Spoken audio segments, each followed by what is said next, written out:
In a world of fake news, we bring you up-to-the-minute factual inaccuracy and a heavy dose of moral truth. With your hosts, Kyle Mann and Ethan Nicole. This is the Babylon Bee. Fake news you can trust. Hi, listeners. This is another exciting week because you get a Babylon Bee podcast injected directly into your eardrum. Yes. Like a warm turkey baster of audio dripping into your ear canal. Seeping in like my mother's eardrops. We already have the vaccine for liberalism, and it's listening to the Babylon Bee podcast. That's right. Stop laughing so hard, Patrick. Well, we're going to get to that later. We're going to get funny later. No, we're going to get to the hate mail about Patrick's laughing later. Yeah. That's in the subscriber And the portion. subscriber portion. You got to subscribe to hit that. But Hate. I would say that it's a vocal minority, though. Like 99% of the people love the Patrick laugh. Yeah, we get a lot of... people take the time to write a comment about something. Yeah. And so they represent probably I don't know how many people do you think one comment represents. Okay, for one person that comments. Yeah. Well, it's like the polls where they poll 1,000 people. It's supposed to represent like 50 million people in a state or something. Yeah, so it's That's like 50 million people. So one person represents like 3 million people who love Patrick. Yeah. It's That's math. a lot. That's math. Yeah, so It's science. that's like 1 billion people that like Patrick versus like maybe 3 million who don't. That's still a lot of people that don't like him. Yeah. Imagine you have 3 million It's people all a who just matter of hated proportion. you. Oh, man. Well, welcome to the new normal, everybody, where you just listen to you stay in your home, you get your food pill delivered to you, you wear your gray space jumpsuit, and you get the Babylon Bee delivered to your door. Into your ear. Injected into your ear. I'm Ethan, by the way. Yeah, I'm Kyle. Yeah. So, thanks.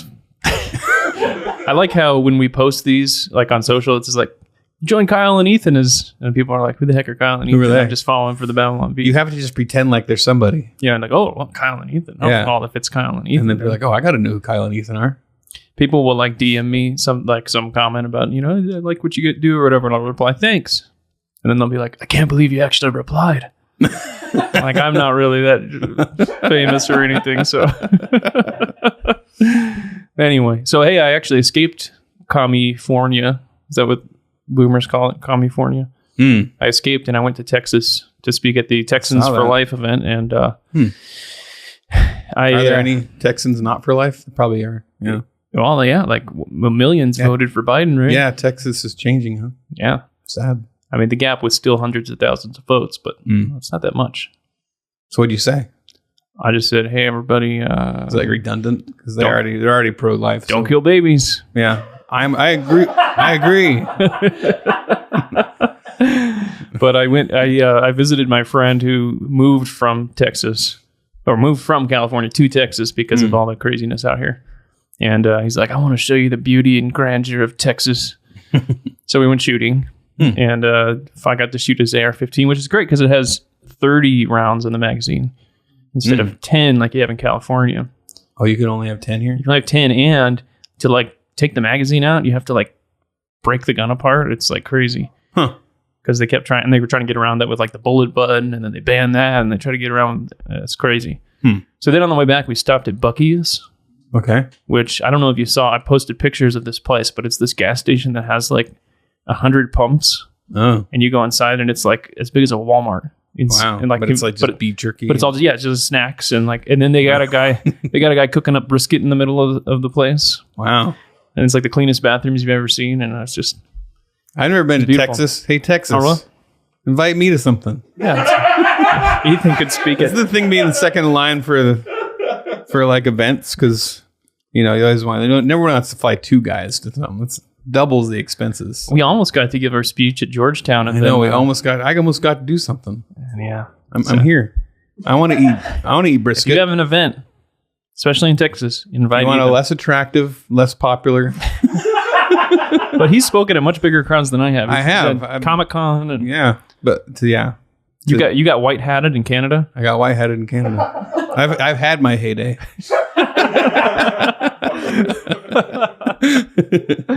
Fantastic. Well, if you're listening for the first time, thanks for joining us. This is a podcast where we read Babylon Bee stories, we tell you about weird news, and we talk about stuff, and you're just hanging out with the Babylon Bee writers. You ready to jump in?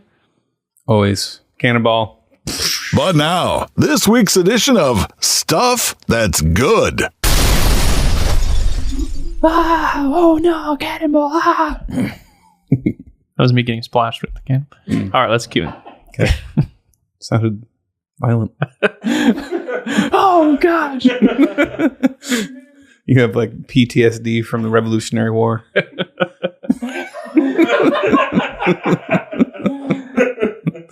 the cannonball. I got it. Cannonballs. Took me a second. All right, so today I'm going to talk about Economics in One Lesson, which is a very exciting book. Not really, it's pretty dry, but it's by Henry Hazlitt, and it might be free online, possibly. I know there's some Isn't everything? Yeah, it's true.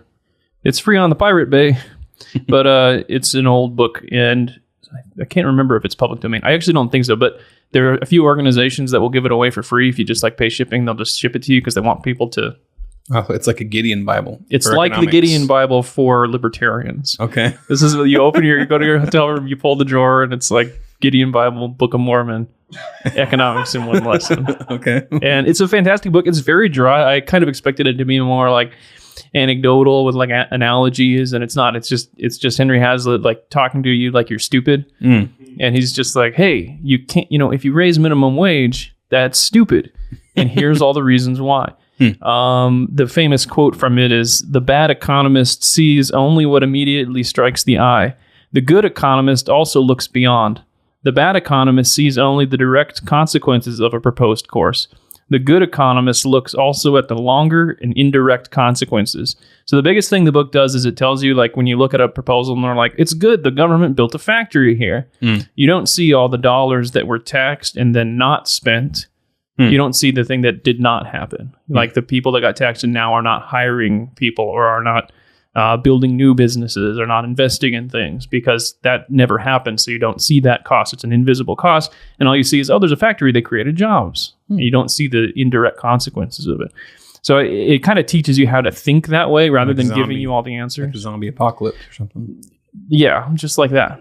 He uses that in the book. I don't use examples. Example.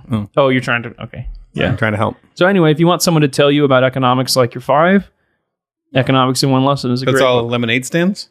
That's what I like. I doubt if they use lemonade. You need to start with the Tuttle twins. That would be a good book. Economics, all in lemonade stand analogies. That's just the Tuttle twins. Okay. So just read the Tuttle. I think they have one where they start a food stand or a lemonade stand or something. Yeah. Well, mine is fun and wacky. I'm a huge fan of Roald Dahl.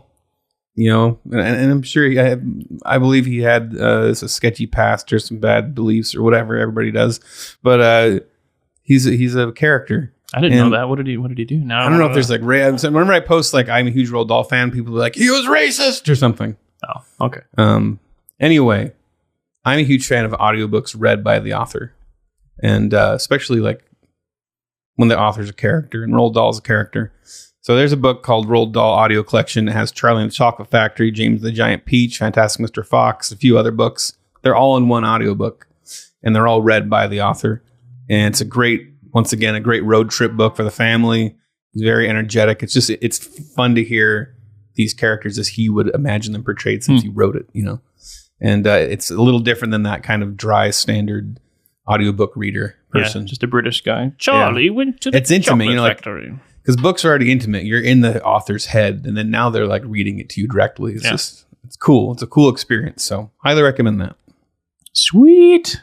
Let's do some weird news. This has been Stuff That's Good. This news is weird. I'm rushing through this so I can go play disc golf. No, not really. He wants out of this. All right. Sri Lankan lawmaker bites raw fish to bolster slumping sales. So is this like the crazy used car salesman on TV? I'm going to bite this fish. Is that what? If you buy my tires, does he sell fish or does he sell something else? And he's doing the fish biting, special. I don't think so. I think he sells fish. I think that he's a lawmaker. So he's a the lawmaker. fishing industry has taken a hit, and he says, I'm making an appeal to the people of this country to eat this fish. Don't be afraid that coronavirus will not affect you. That's not how Sri Lankans talk. Did he assume, but that's Yeah. I just like a used car salesman thing. Did he hesitate before he bit it? He's like, well, a weird burp sound there. You don't get down here in the next 30 minutes.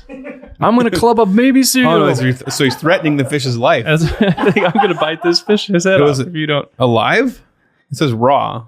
Out of raw. Well, I just assume it's like sushi. I'm going to bite this rare exotic fish. There's a picture where he's holding it up. It looks like something you would buy at Ralph's or whatever. Yeah, just corn like on the cob. Like you buy the dead fish. Yeah. He's just like, they say they have full fishes. I think so. Ralph's? I think you can just buy I don't know about Ralph's. Okay. Yeah, I was thinking of like those like Filipino markets. Yeah, something like that. Bunch of dead fish everywhere. Yeah. But it's not like pre-sliced. It looks like it's just a straight fish. Yeah, straight up. So is this kind of like when all the Democratic lawmakers were saying like you need to go to Chinatown and and they're all eating shop Chinese at China food. and they're just standing there. Yeah. Bad I just soup. ate a scorpion. Eating bats to prove. Yeah. Didn't we do that? Oh, Acosta. We had Acosta eat the bats. Acosta ate the bat. Yeah, that's right. Yeah, okay.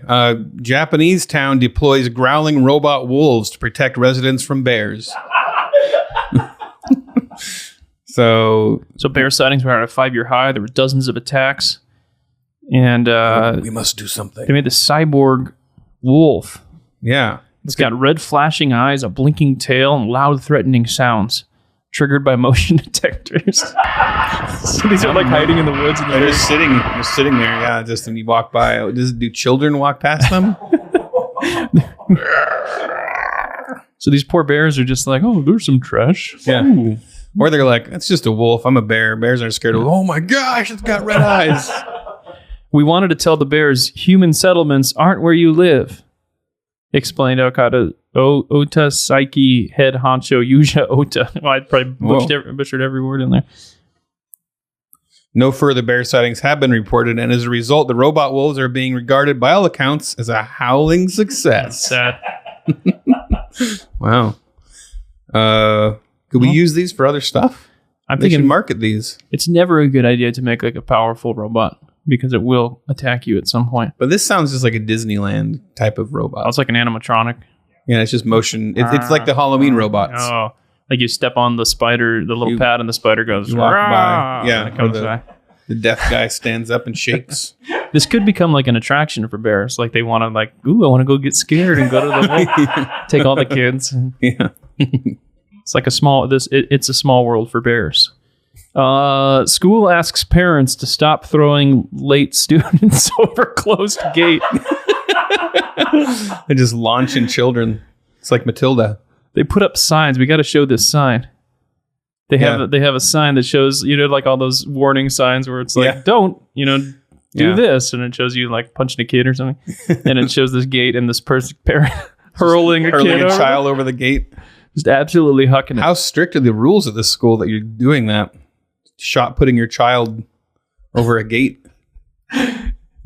It's like they have, they got one more detention, one more tardy, and they get in trouble or something. So the parents are desperate.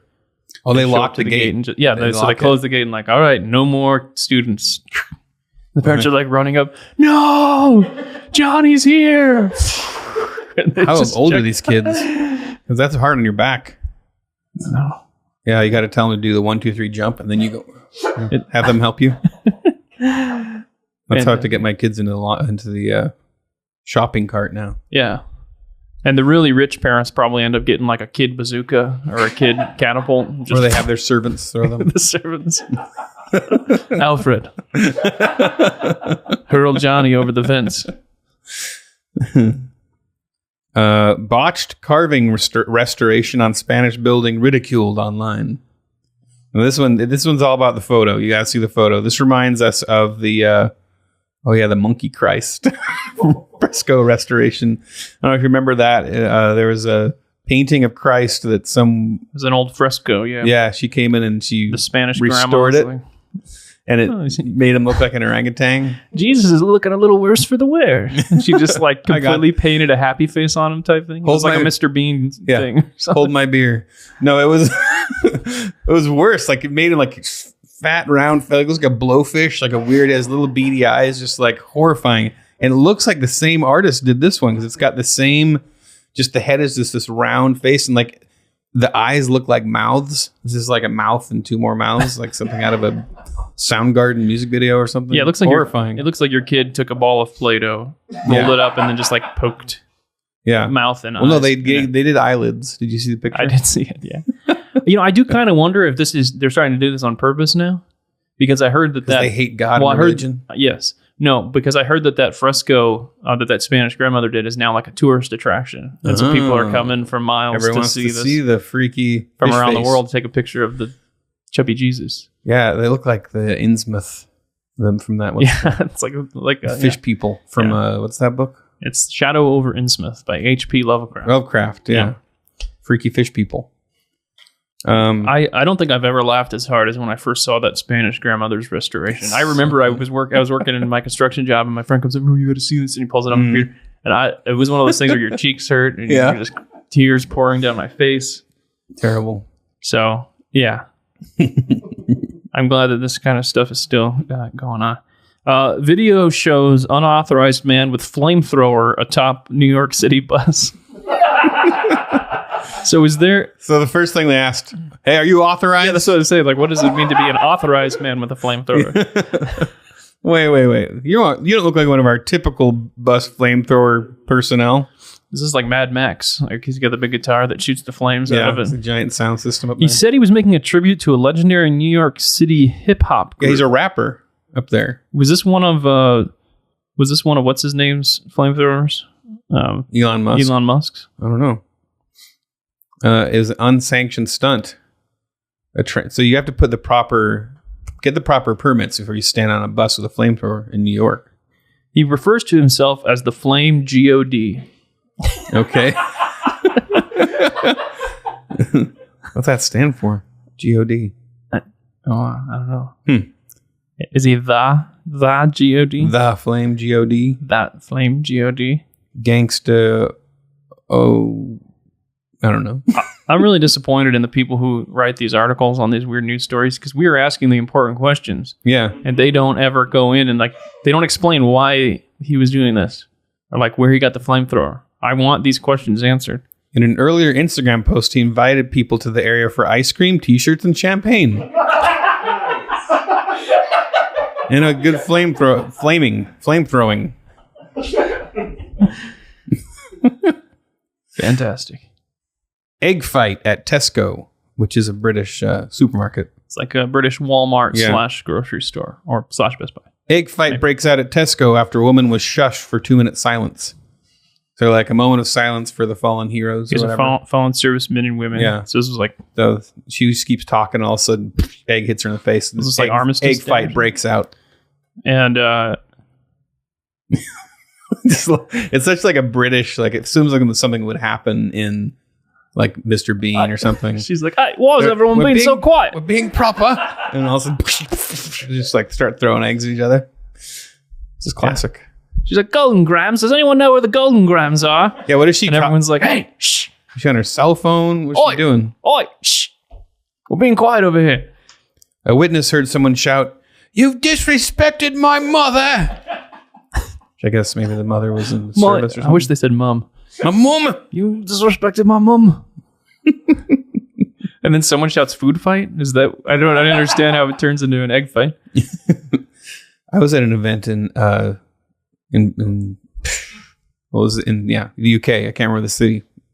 But this guy walks up to me and he goes, I was at my booth signing things, and he goes, "Ethan, picture with McGram."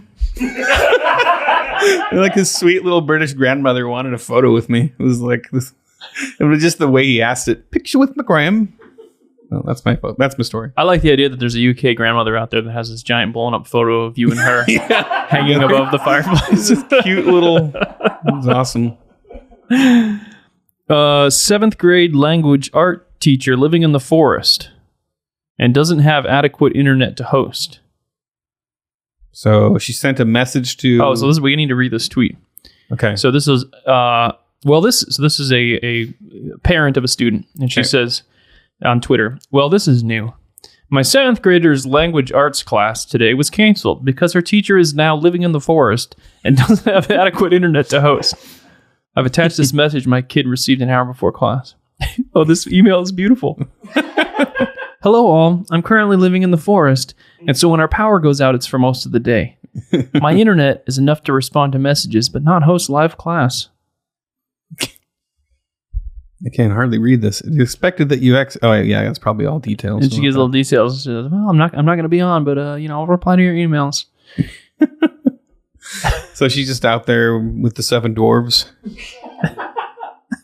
hanging out, or living like the Revenant. I'm on a boat in the middle of the Pacific and don't really have good internet right now. It's the craziest place you could go. I live inside a giant mushroom. Giant peach. I'm warding off coyotes. Internet's not very good out here. Giant stick. Well, this was a pretty weird week for news. Weird. These are good. Not bad. I'm going to say this is an 8 out of 10 weird in the weirdness scale. Is it? You're going to rate them now? We didn't get a... Hold on a second. There's no Guinness records. Hold on a sec. Patrick. Strong. What are you doing? Are you going to Google Guinness records? There's got to be one. There's there every week. There's a new Guinness record. No, dude. I just gave it an 8 out of 10. This is going to knock... This is going to knock the... Recount. I want a recount on this. Okay, here it comes. 25-foot tall dinosaur balloon sculpture breaks Guinness record. There you go. 4 out of 10. You knocked out 4 points for Guinness. Stupid Guinness record. Was that a recent story? You really just found that? That was the number one very first story on the weird news site I always check. Just terrible. All right, well, let's do some less weird news from the Babylon Bee. Every week, there are stories. These are some of them. Disney has edited its controversial scene from The Mandalorian, where the child eats an unfertilized alien egg, so that the creature, affectionately known as Baby Yoda, will simply eat an unborn human baby instead. Gross. Instead of an egg. So wait, why was it Much controversial that it was eating an unfertilized egg? People were upset that Baby Yoda ate this egg. Like, there was like this huge outcry. And that's very stupid. I heard he ate like a bunch of eggs or something. Or was it one egg? No, I think he just ate one. Okay. No, he didn't. Yeah, the whole episode he was like eating the eggs. Yeah, I only remember one scene where he goes up and he eats one, and then the bounty hunter comes and finds him and is like, no, he closes the thing. Remember the end of the episode? It was the end of the episode. Oh, he did. Yeah, I remember Doug was saying they ate a bunch. Oh, okay, I didn't realize he ate more than one. No. So shows what a fan I am. I haven't even watched the 3rd episode yet. Do you think that where they were trying? Yeah, I don't, because I thought that the people were saying it was like they're making it all pro-choice because they don't care about eggs. No, I think it was the pro-choice people who were upset. Because it's why? That's what I'm saying. There's like this weird dissonance where that upsets them. So there was. But why does it upset them? That's what I'm so trying to figure so out. the whole thing was this alien wanted passage to some other planet. Yeah. So that her mate I don't could need fertilize story. the eggs. Okay, we need to watch Mandalorian. Okay. Let's pull up season 1, episode 1. Let's go. Just watch the whole thing. Yeah. So is it like when they get mad when you eat eagle eggs or something? Like that's I a think it's rare that egg. kind of thing. Yeah. Like Okay, but it's not real. it is fictional. Baby Yoda's not real. Yeah. So not only is Baby Yoda not real, the eggs It's a aren't puppet real. eating a prop. It's a fictional race of aliens in a fictional galaxy. Right. It might even just be CG. I don't know how they did it. I'm sure it was all CG. Baby Yoda, I know they have a puppet, but I don't know if it's always a puppet. I think, They're normalizing. yeah. So anyway. Well, there's a huge star named Gina Carano. Yeah, Carano, who's in Mandalorian, the show that I watch all the time. You're absolutely nailing this. She loves us.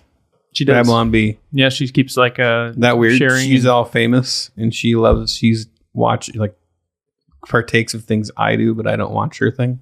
It would be really good for us if we all watch, all 4 of us. Everybody watches it here, Except for you. I saw one episode. Yeah. Oh, it's so good. I don't know why I don't like. I don't know why I get. It's tired. like Western. It's like old Western. I'd probably like all her parts. Yeah, she was great. She's probably nice. I didn't mean. I meant like scenes. We're never gonna get her on the podcast. He's going to be canceled by the... Well, that's the thing is like she keeps upsetting everybody because she shared something that was like questioning the use of masks. And then she put in her bio, her pronouns are beep, bop, boop. That's anti. Which is a very funny joke, and it's cute. It's just a cute. It's not even like an offensive joke in any way. But well, then she announced that she has a Parler account, so that's dog whistle. So it's like racist. Yeah. Oh, so you joined the KKK? Yeah. It's basically the same thing.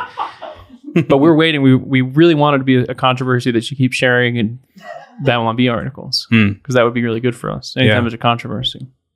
So you keep doing Star Wars stories, hoping I'm going to create all these sock puppet accounts and be like, I can't believe Gina Carano keeps sharing Babylon Bee racist satire.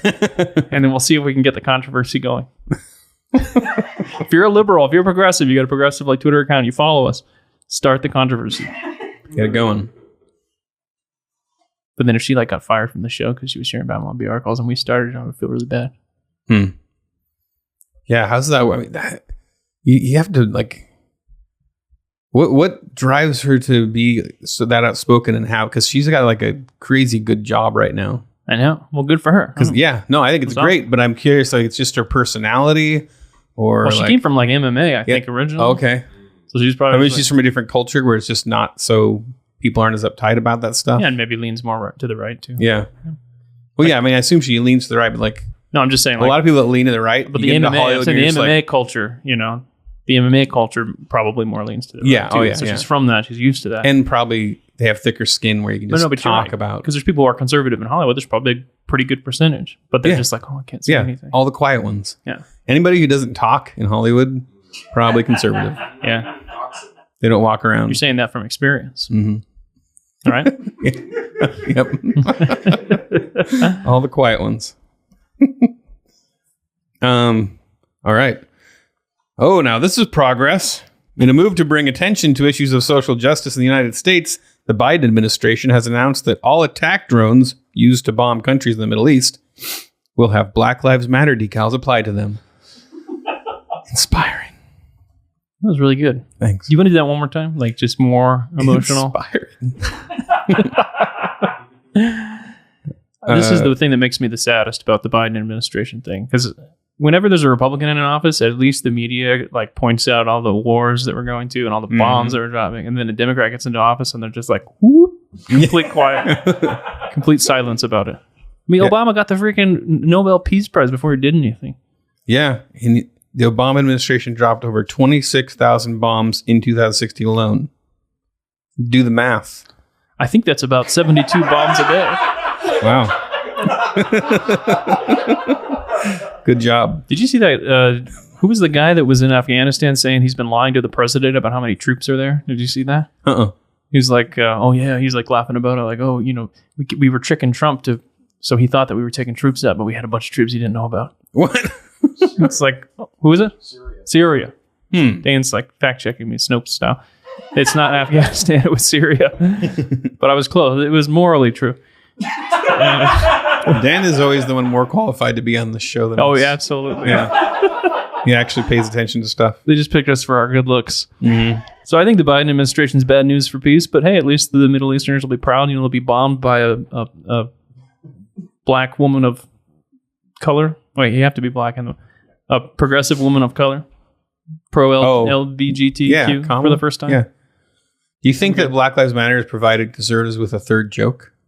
Because now we can always paste Black Lives Matter on stuff. And then that becomes a new joke. It's a new joke. That's a good idea. We do it a lot now. Yeah, we've done it a couple of times. Yeah. So it's our new third joke. Third joke. Yeah. Breakthrough. Research breakthrough. I think in my Twitter bio it says I'm tirelessly working to create a third conservative joke. That's my mission in life. We got to make up a fourth one. But yeah, this is actually why I went out and voted for Trump. This is the big one. The war. You know how many bombs a day he dropped? He dropped a lot. Oh, really? Yeah, but I think a lot of it was kind of just left. I didn't hear about that in the news either. So where's your premise? They did. They screamed about it all the time. I never read the news. But then when he started... Well, that's what in the beginning, that's what they screamed about. And then he started saying, you know what? We should start taking troops back. And then they start screaming about that. Oh, this is violating American norms. We're supposed to be in the Middle East forever. And how dare he? And freaking out about it. So whatever he does. Whatever he does that they're just mad about. Yeah. But was it 72 Anyway, I just bombs thought a he was day? our best chance to like start reducing troop levels Hmm. because we rejected Ron Paul. We turned our back on him. I love the studio audience. You've been cast into the outer darkness. Returning from Ron Paul's open arms. Now there's a video of me saying I voted for Trump, and now that's going to get isolated, and I'm going to be put on a list. Yep. What did AOC say? Like, there's a bunch of videos that are going to get deleted. This is one of them.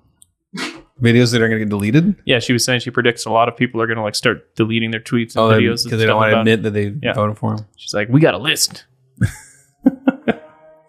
Is anyone archiving these things? Yeah. Do you remember that? Like when Obama got elected and suddenly it was like scary. It was scary for a while. And they admit that you voted against him. It is weird, huh? Yeah.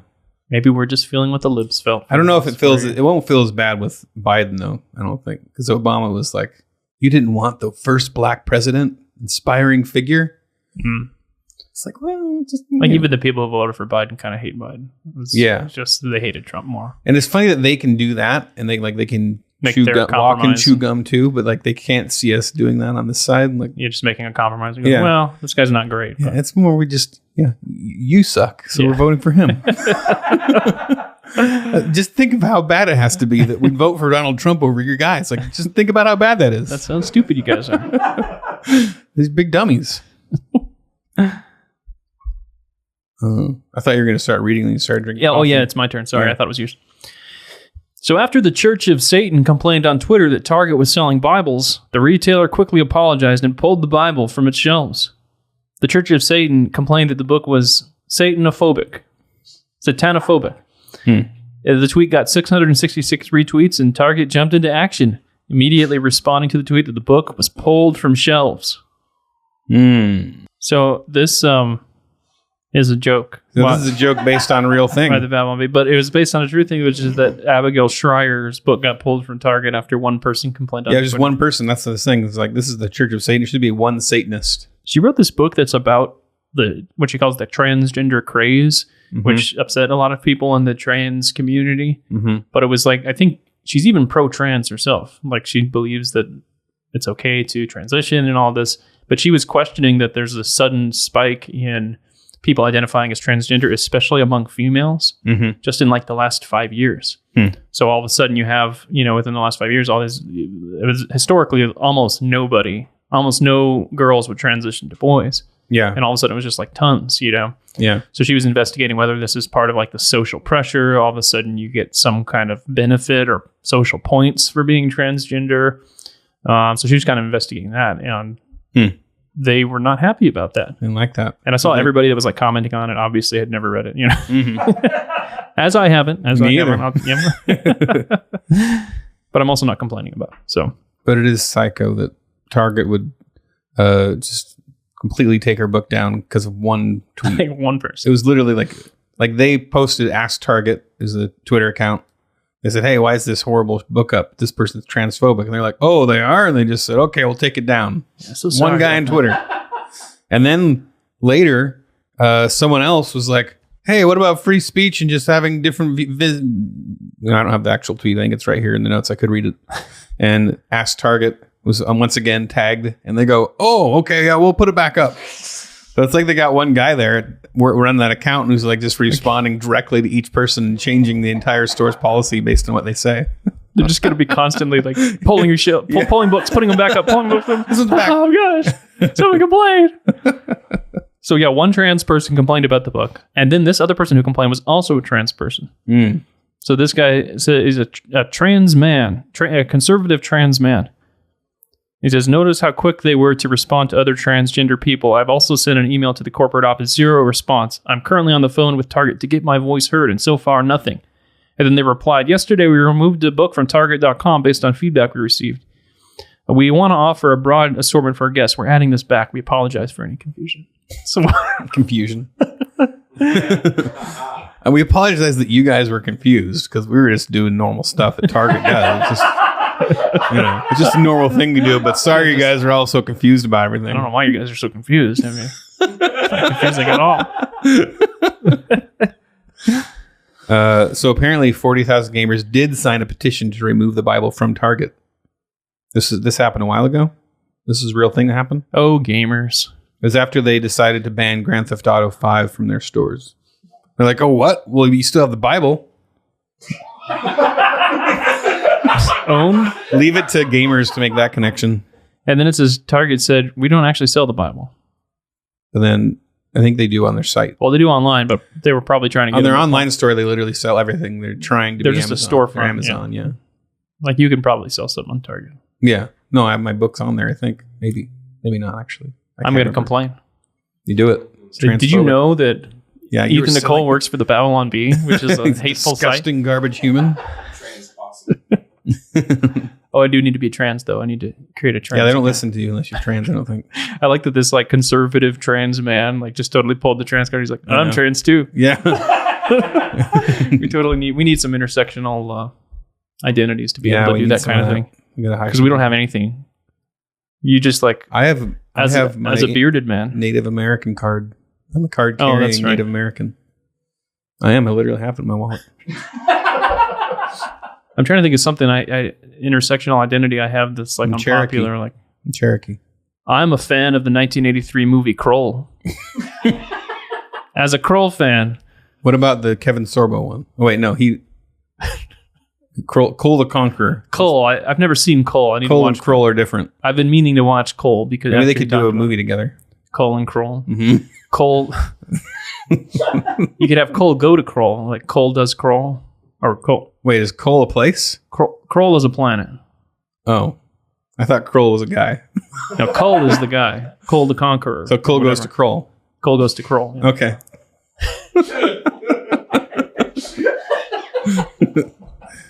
Let's do our topic of the week. Let's do it.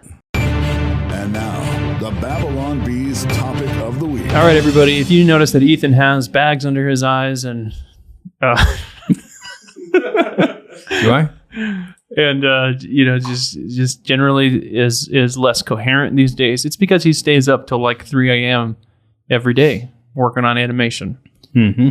And we had someone at our studio the other day that was like, "Where's your?" Or at our office the other day that was like, "Where's your animation studio?" And we pointed at Ethan's office. We're like, "Right there." That's where it all happens. Well, most of it. So we wanted to just kind of walk you through some of the bee animation that we've done recently. It's like the behind the scenes. And I don't know exactly what our plan is for this. We're going to play them and then we're going to talk over them or something. But yeah, the whole animation thing started with I had been wanting to do it. Yeah. We had a fan named Austin Robertson who just started sending us audio that was so... I could see the cartoon when he'd send this audio in. And I think the first thing we did was... What was the very first thing we did with him? It wasn't animation. It was the weather man, the murder front. Murder front. I thought we did something before the Grinch one with Gavin. Oh, that's right, where it was just the song. Yeah, it was just like a poem. So, and then he just started sending us our own stories read in his newscaster voice. And so I go, we could make just a simple cartoon out of this, just like talking heads, that I could crank out in a week. Well, before that, you had been showing me these little puppets you were doing. I was working on ideas. On your animation thing of like, we could have Nancy Pelosi yapping if we ever wanted to animate it. And he's got this horrifying Nancy Pelosi whose mouth is like doing this. Yeah, she moves when you move on the camera. Oh, yeah. And so I could talk to the computer and it was like, a lot of behind the scenes experimentation. We have to pass it to find out what's in it. And she's going like this. And so I saw this as a very producible way to just get these going. Yeah. And so we made the first one, which is the Chicago Murder Front one. And it was just talking heads. But even then it immediately became more complex than what I had planned to do because there's always something funnier you can do with another visual. Yeah, that's kind of on you. Yeah. I mean that in a good way. No, I'm me. Because you see the scene and you're like, okay, that works. If I see a thing that will make it better, I can't not do it. Right. That's the hard part. Yeah. So, as soon as we made that one, we went, hey, let's do a weekly. And huge mistake. And pretty quickly, as soon as we started doing that, we started realizing we can do characters, we can do things we can't do in the articles. So we can have characters that can interact, hate each other, just do stuff that you can't do. So we started playing with those character ideas and stuff. So that's when we brought Bridget Fedesi on to do Samantha, one of our news anchors. So anyway, it grew very quickly. It became crazy producing these things 1 week at a time. And but it's been a blast because it's something I've wanted to do. I just never had the bandwidth. So thanks for the opportunity. Hey, where'd you get the idea for potato? Everybody loves potato, man. Yeah, people like them. Well, yeah. We need the potato plushie. Brian Stelter. You squeeze it and the bow tie spins. Yeah, the spinning bow tie. He needed the bow tie. Yeah. We need it. Yeah, that was another one. He was supposed to be simple, but I just gave him like 6,000 facial expressions. It's just way too much. He's fun. He's fun to watch. Yeah, originally he was supposed to be kind of like a joke on Brian Stelter, but I don't like doing impressions. Yeah, it's not supposed to be him. It wouldn't be clearly him. It's just the idea of like he's just kind of like this. That's what spawned it. Like, why do they mainly like you look at Brian Stelter and go, is it Stelter or Stetler? Stelter. You look at him and go, why is he on there? Like, why does anybody watch this guy? Or like, how did he get hired? It doesn't make any sense. But in my mind, it's just like that. Why did they hire a potato? It doesn't make any sense. He just yells and it's weird. That's it. So speaking of getting out of hand, we want to, I don't know what order we want to watch these in, but it kind of all culminated in our, we started trying to take on more complex ones. And I have a few people that help with some of the minor parts of the animation. Then we did this Halloween special. Have we talked about the Halloween special on the show, or did we just release it? I'm sure we mentioned it, but I don't think we went all in depth on it. Yeah. You want to watch it? Let's watch it. Halloween special. Go. Mom, do I have to go to school today? Yes, Cooper. Of course you do. Did you know America was formed in 1619 and 1776? It's a reframing! It's true! And it's racist to say otherwise! What the? Wait, pause it, Dan. Hey, Rebecca, what's the name of that? What? Whose kid was that in the beginning? You told I think me. that was Frank Fleming's kid. Oh, one of Frank's kids. Yeah, one of Frank's kids. One of Frank's many, many children. Yeah. Yeah. I want to say it was Frank's son. So this It idea might have been Little Frank. I can't remember. The idea for this Does came he have from Little Frank? Maybe. Frank Jr. too. The idea for this came from one of our animation writers who does a lot of He does a lot of our He's an sketches. excellent writer. He currently works in animation. That is why he does not want to be named. Yeah, and what I love about this one is it's just exactly how it feels on Twitter. Yeah. That you're just like minding your own business on Twitter and you say whatever and then someone comes along like, yeah, America was actually founded in 1619, and you're just like, what? Just it's exactly how it feels. I was getting ready to show this, an early version of this to my wife, the rough animatic I had done, and she is like, our daughter just came in and just blurted out this like thing about fetuses being parasites or some crazy thing. Like, where did she get this stuff? And then I'm like, well, actually, can't you relate to this? All right, continue. That actor in that show I like? You need to be more specific, Dad. The one that's on at 8:30? Or maybe it's not. Respecting someone's personal pronouns is an easy thing to do, and getting it wrong even just one time is literally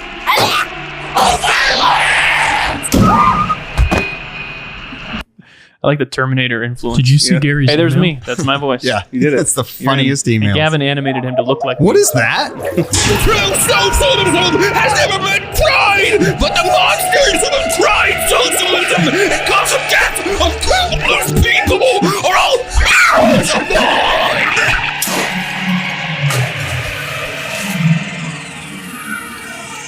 I like that the hallway was long enough for him to say all that. Thirsty little flowers. You can't be racist toward white people!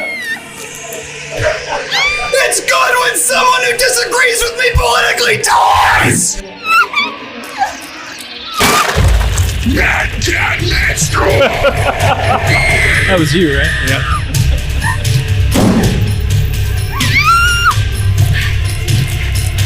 The human fetus is a parasite!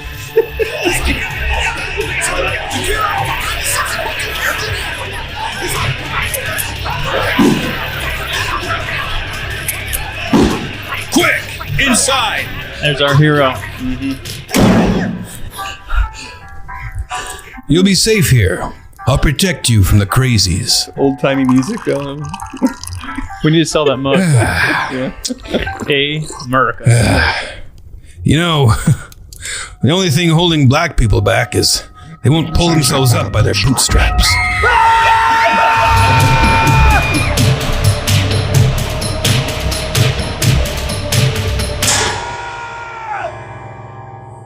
Subscribe. So that was we had a little under 2 weeks to get that thing done, and it was a project, man. Let's talk about that ending. I'm offended. That was funny to see. That was like a total test of like people can take a joke. Or if they watched all the way to the end. Yeah, or if they watched all the way to the end. Yeah, it's totally true. We talked about doing different endings where it's a little more mild, where he says something like, "Oh, you know, the Earth is flat," or whatever. Or yeah, I think make we it had a little more mild because we do get a lot of hate when we insult Trump supporters or something, I guess. But we decided in the end we just had to go right for the joke. Yeah, we got to go. Well, we were absolutely going, shredding the other side, so we had to. We had to be fair and balanced. Yeah. But so 3 main animators worked on that. Plus, so like we each took chunks. I did the majority of it, but it was crazy to work on. I'm really proud of how it turned out, though. I mean, it's the most ambitious thing I've worked on so far. When you're doing these animations, how much of it changes from the time you like write the original radio play or you record the original radio play and you start animating on top of it, and then how much changes after that? Like you're adding jokes or you're adding? Mainly, well, luckily the guy that wrote this, who cannot be named, wrote an amazing, he just nailed it on this. He nails his scripts are almost always pretty good. Like they're pretty much ready to go, which is hard to find. And we'll we'll name him Kevin Kielberg. Kevin. We're not saying his name sounds like that, but it's not. Kevin Kielberg. So first thing we did is record a rough radio play. So we just do all the voices and then create an audio version of the whole thing. And then I do like a scribbled out radio play test. You could throw some of that up there. You can kind of see the process, but so that kind of times out the whole thing. So we can start animating before we get all the final voices recorded. But it times it out to that. So we got that done. I think the main thing that changes over it is just the subtle. A lot of visual jokes are worked into. They call it the animatic. When I kind of scribble across the audio and do kind of a rough draft of the whole thing, and then I think I'm trying to think of like any. There's also jokes that kind of get added on, like when you add the guy's house. There's little funny pictures on the walls and stuff like that, but. Yeah. It's the audio is locked in pretty early on because all the animation is timed to it. So you mess with it, it just messes with everybody's. You'll start having people killing themselves. So you want that radio play to be as tight and final as you can. Yeah. Interesting. Well, tell me more about. Fascinating. It's basically like all other animations made. So So, but this is much more South Park schedule than Simpsons schedule. Right. Yeah. That was the other thing. I was like, I'm just going to do South Park level animation. And I couldn't bring myself to do it that limited, And I think that this idea for this family Halloween sketch was out of an idea there's kind of this dream project that I think a lot of us here would like to do would be our version of a South Park or a Simpsons or something. Yeah, you have a family. And so this is our first one with them, but we released one this week with the same family, which was one of our first ideas. I think. Me and Frank were talking about this idea of like, wouldn't it be so cool if we could do like a Simpsons type show? And one of the first concepts we came up with, we were talking about what are some things you go through as a family where it feels like you're just trying to be normal, but the world around you is insane. And one of the ones I thought of was our daughter wanted to go to like the Post Malone concert. She never heard of him, but her friend was going, and their family was all going and bringing like their 5-year-old and stuff. This just, I don't know, as far as we checked the lyrics out and stuff. Like, this is like terrible. Yeah, I'm a pre-millennialist. You're pre-millennialist. Myself. Yeah. And, it made us feel like we're the crazy ones because we're like, we don't think a 12-year-old should go to this concert. Yeah. Maybe. And so we came to this idea of like, what if, your daughter really wants to go to a concert and it's Satan? I think you just take your exact experience of talking to your daughter and you just put Satan in place of the artist. Satan in there because that's how it feels, right? But that's what I love about these cartoons. Like it expresses like a feeling in this crazy world, right? The Halloween one, I think, nails it. And we got to add that we're going to watch this, but the Satan one. But we got to add that Ethan went into a professional recording studio and recorded this entire song called "Kill Your Parents" for this, and it's stuck in my head. So let's watch the Satan one. It's very sitcom. Dad, can I please go to a concert with Stephanie tonight? Sounds fun. What's the band? Did your It's daughter a record these band lines, or is that called Satan. fantasy? That's Bridget. Wait. Yeah. This is Satan. No way. Nope. Not happening. Please, Dad. I heard he had a rough past or something. People can change, right? He won a Grammy. He's doing the music for Disney's live-action remake of Oliver and Company. It's Disney. It's Satan. Let's all just calm down. We should hear her out. Our parents didn't like our music either. You even went through a Slipknot phase. It's not a phase. It's a way of life. But this is different. That's my favorite part. Satan might make great music. It's all but, downhill from you here. know, he's Satan. I mean, let's just look at some of the song titles. Release the Murder Hornets. Yeah, he's an animal rights activist. Is racism that bad, really? He's starting a dialogue. Push old people. Push them toward a healthy retirement. Kill your parents. Kill your parents? What? It's a metaphor. Let's just listen to it and see. All right. It's pretty harmless so far. Everybody listen up. It's time to kill your hammers. Kill your hammers. This is not a metaphor. It doesn't have to be a trope. Kill your hammers. Kill your hammers. Honey, you're getting older and more mature, and we're not going to be able to control the content you consume forever. So I can go? No, of course you cannot go to the concert with the devil himself as the headliner. Dad. Look, your dad and I are cool. I We like that Satan get plays art. soft pop. Before we make a final decision, let's list some Instead of pros rock and roll cons. or rap. Or Okay, something. con, she kills us. Pro, she likes us for like a day. Con, we will be dead. Pro, we go with her, and you can justify wearing your jean jacket again. Unlike previous generations, our fashion will never go out of style. True. All right, you can go, but we go with you. Deal. I'll get my jean jacket. And you promise this is all just art and not something we should be worried about. I swear on my iPhone's life. Guess it wasn't a metaphor after all. But this is growing on me. Satan knows how to drop a beat. Kill your parents. Kill your parents. This is not a metaphor. It doesn't have to be a trope. Kill your hammers. Kill your hammers. I'm beginning to agree. What? I like the Dad, it's just a metaphor. And then the song, this is not a metaphor. Yeah, that's the other part of it. There's another line of argument in there that got cut from a script where she's like, I wouldn't even know how to kill you. Like, I can't work a gun or anything like that. Like, it's too complicated. And in the song, it's like, it doesn't have to be complicated. And then it talks about you just grab a kitchen knife, it can be serrated. And it says you can just use household items. It's really simple. Is that in the full song? Yeah. So the full song you can find on YouTube. It links it at the end there. Has And YouTube not posted pulled the our entire song? song. YouTube has not censored our "Kill Your So Parents" far, song they yet? haven't. Yeah. I'm curious. So we get censored for like talking about COVID or politics or this or that, but we post a song called "Kill Your Parents." I'm where it's curious like if literally you put "Kill it Your Parents" on- by Satan. Because you can do the auto-generated closed captions. Yeah. I wonder if YouTube can tell that we're saying you kill your parents. Right? Because that's what it bases it off of. Right. If the audio thing Detects can it. recognize it. Because the way we're singing, it's like, parents. So maybe it doesn't sound like parrots or something. Yeah. Yo, hey, Ross. Kill Your Paris.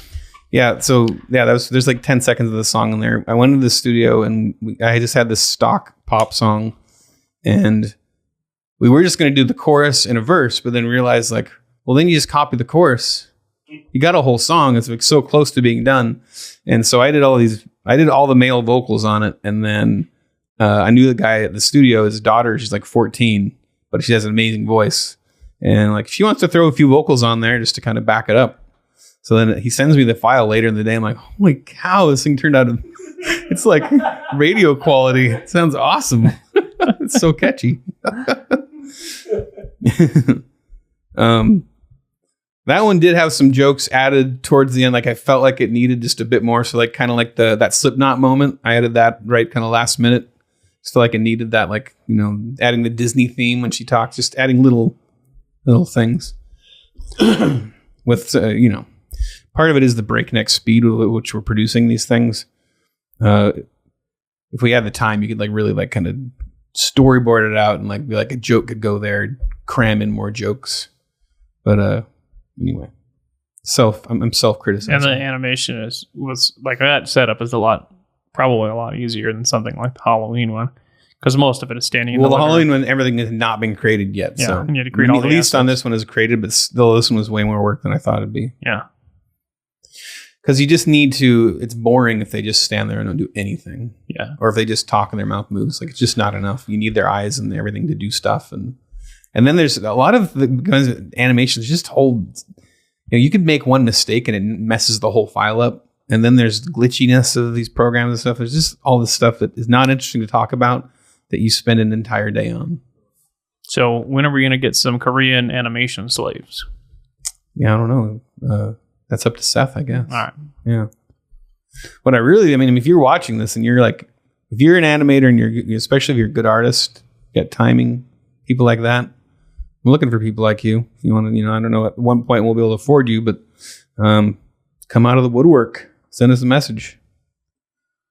So let's, this one, I really like the Halloween one. I can't decide if I like the Halloween one or this one best, but we're doing all our darkest, most psycho ones. Let's do that. I mean, we could just do one of the normal news ones, but I mean, people get that. Yeah. They've probably seen those. We could, yeah. Well, we should do this one because this is our top performing one. Besides, well, I think also, I guess we really did start with Better Cops was really our first one. Oh yeah, because that was kind of our test, kind of trying to test out the animation, and then our news show, which we're calling Babylon News Network at the time, or right now, kind of just jumped the gun. We just started doing that. Yeah, because you got to just start doing it. Just had to. Just went for it. All right, this is Amy Coney Barrett holds up a crucifix, and let's see what happens.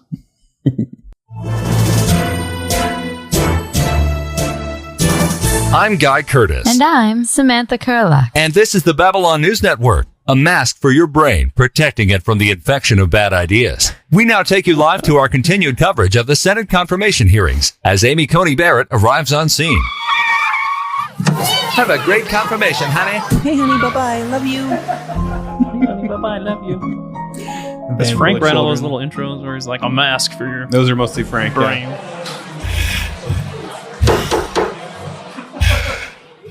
Give us an insight into how you can be so unequivocal in opposing some majority decisions, but can have an open mind when it comes to the future of the Affordable Care Act. Senator, I am not hostile to the Affordable Care Act. How can you make a decision on gun control if you own a gun?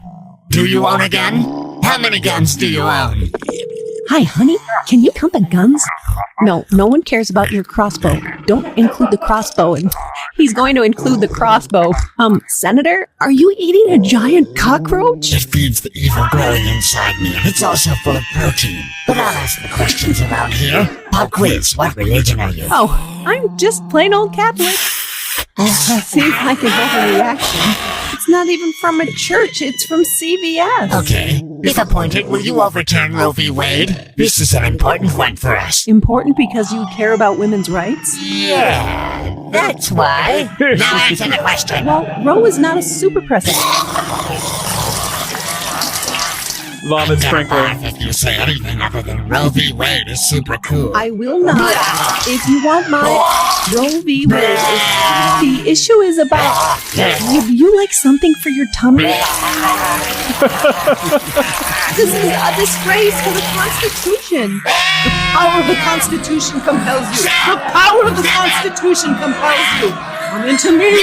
Come into me. Some very tough questions there. Well, that's it for this week. Remember, if anything bad happens to you, it's because you didn't listen to journalists. Good night. 7 kids? I'm out of here. Time for soccer practice. I liked all the people that were really confused. Oh, Potato! Here's Potato. Subscribe! Stop it!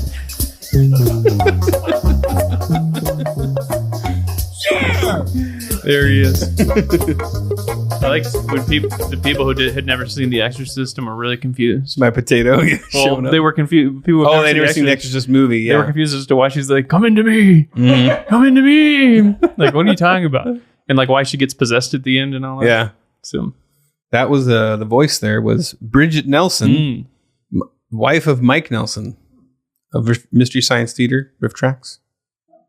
Yeah.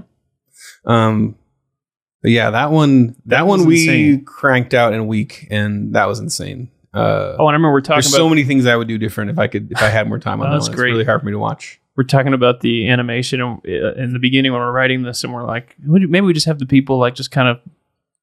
Oh, the crowd just kind of bounces around or whatever, and we just Yeah. focus on one senator, and then you guys just went insane. Well, what happened with that?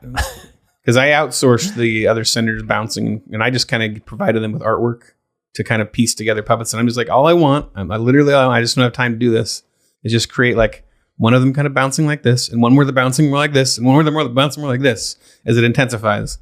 And then, so the guy that I outsourced that to, he just he spent way too much time on it.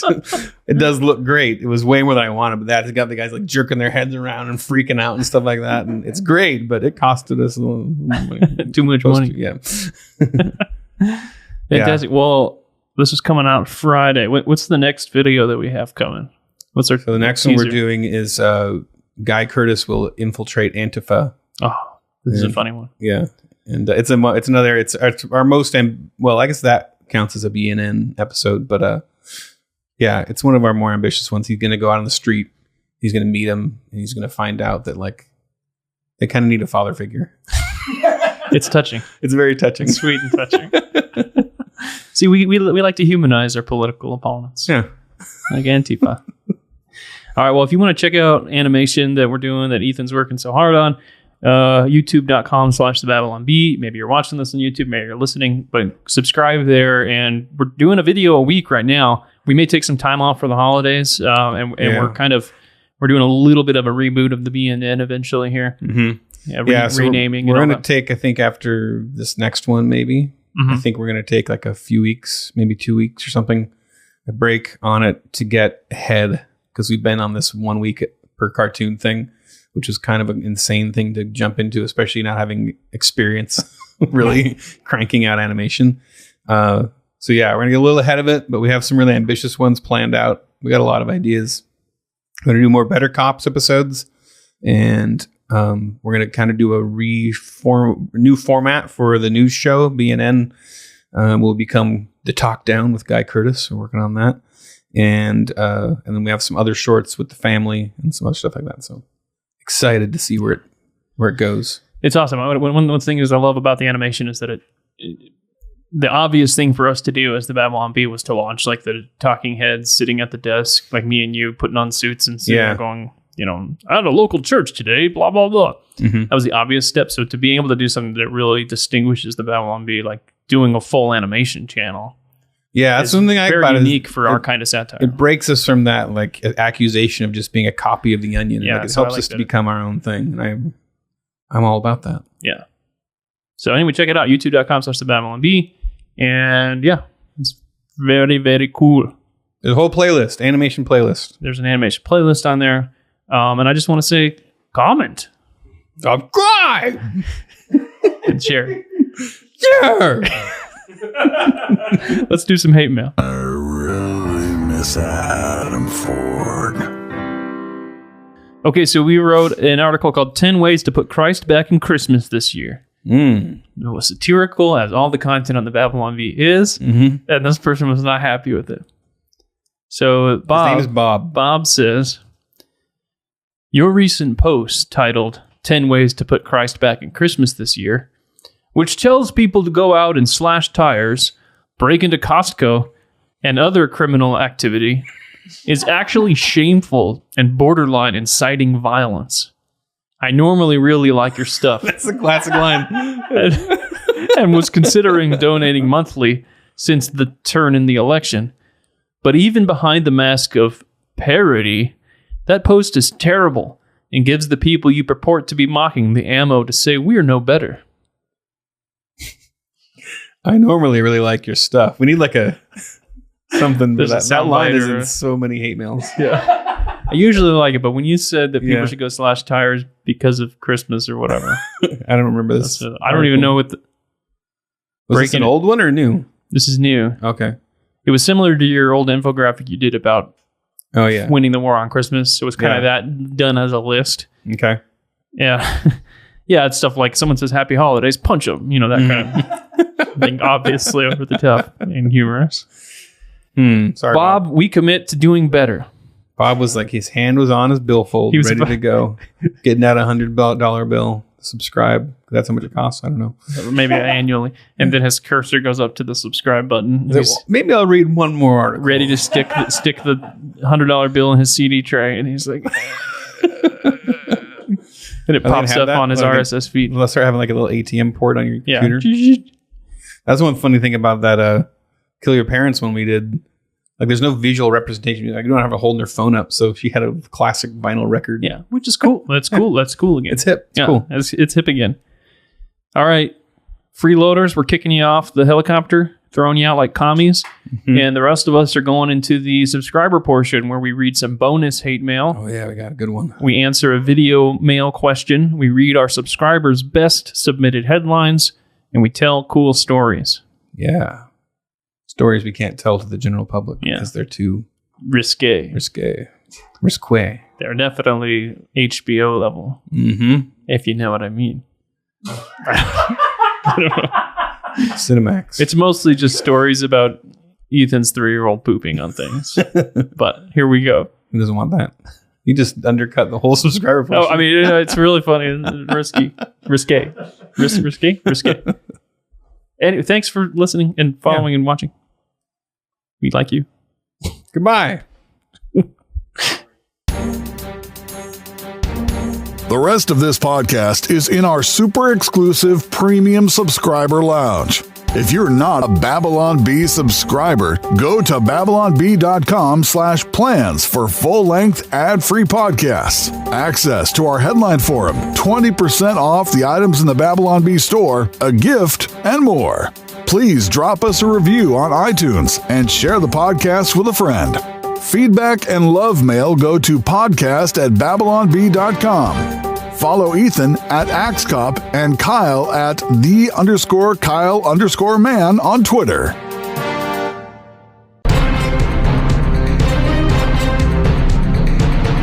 Kyle and Ethan would like to thank Seth Dillon for paying the bills, Adam Ford for creating their job, the other writers for tirelessly pitching headlines, the subscribers, and you, the listener.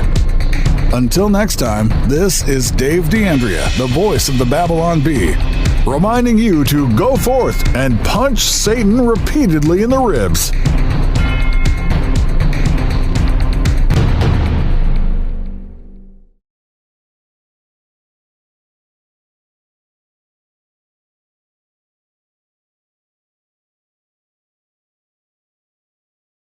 Like their 5-year-old and stuff. Like this, like, you know, just, I don't know, as far as we could, we checked the lyrics out and stuff. Like, this is like terrible. Yeah, I'm a pre-millennialist. You're pre-millennialist. Myself. Yeah. And, you know,